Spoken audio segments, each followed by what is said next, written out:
Hi, I'm Scott Steinberg here for DigitalTrends.com, and we are at E3 2007, the show for video gamers. And here with me is the editor-in-chief of Electronic Gaming Monthly, Dan Shu, who's going to tell us a little bit about what's going on with the PlayStation 3, the Wii, and the Xbox 360, because everybody wants to know. How's it going, Shu? What's up, Scott? How's it going? Not too bad, but a lot of people are wondering, you know, with game consoles so expensive and so much happening in the news, with PlayStation 3, Xbox 360, and Wii, which one should they be buying, and who do you think is going to come out ahead? Well, right now, like I don't know a single consumer I could think of that I would say, you know what, you should go buy a PlayStation 3. It's just really expensive. You're getting a very comparable machine in the Xbox 360.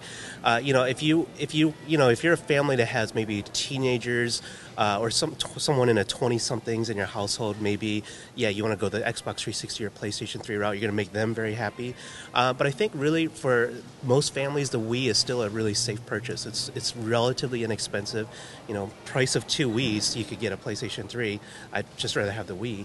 And it has a lot of family-friendly fare. Now, I'm not sure about the legs on the Wii, you know, if it has a long-term success, because most of the games are a bit more casual, a little bit lighter fare. But so far, you know, that's the hot machine. And at E3, they announced a Wii Fit. So you have this little scale thing that you stand on. It weighs you, it takes your balance, it knows which way you're shifting your weight. And it just, there are a lot of little simple applications for this. You know, like you could do yoga on it, like real yoga, serious yoga, not a video game, but yoga. And or you could have little fun kiddie games, like where you're bouncing soccer balls off your head. So that's like, I think once again, Nintendo proved like, hey, we have the ideas to reach the mass market, you know, the people who aren't just like, I want to play shooters or hardcore driving games. These are just simple things that like mom and dad could play, little Billy could play, really easy stuff.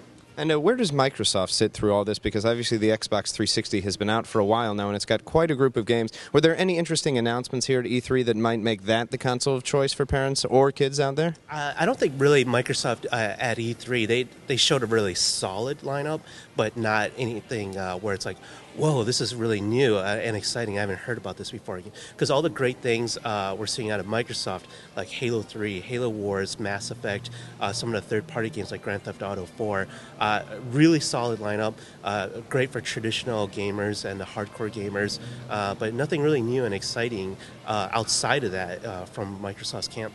In general, what has been the buzz here at E3? Are there any exciting news announcements that people should be aware of?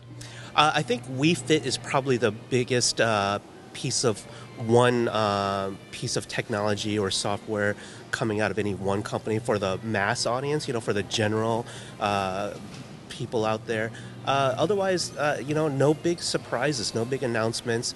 Last week Sony announced that they're going to drop the price of their PlayStation 3 by $100, but it's still not. I mean, they eliminated the cheaper model, dropped the expensive one $100, and then introduced a new expensive model. So they're still at $500 and $600. So even that's not really a huge announcement. Sony did announce like a more streamlined, lighter, slimmer PSP portable system, and that's kind of cool. You know, if you're going to get a PSP, definitely wait to get that one. It's much nicer than the ones that are out now. Gotcha. And who's playing games now? It's not just kids anymore, is it? No, the average age gamer, well over 30 years old. A lot of older women, like no insult to older women, but a lot of women over the age of 30 and 40 playing games now. Gaming's just getting really huge. It's making more money, you know, like the gaming industry loves to brag about, hey, we're making more money than the music industry, we're making more money than the movie industry. Now, it's not quite a apples to apples comparison because, you know, you're talking about a $10 movie ticket versus a $600 game machine. But, yeah, it's getting really huge. And right now, that's you're seeing that from all the companies. They want to reach out to that larger market. They saw that, hey, look at what Nintendo's doing, you know, with Wii Sports and the Wii. They're reaching out to the non-traditional gamers. You're seeing elderly people play games. You're seeing mom and dads play games. So and now all of a sudden it's like a gold rush right now. Like, oh, wow, got to get out there, get that mass market consumer. Except a virtual gold rush. Yeah. Gotcha. All right, ladies and gentlemen, you heard it here first at DigitalTrends.com. I'm Scott Steinberg here with Electronic Gaming Monthly editor Dan Shu, and gamers all around the world of all ages are playing with power.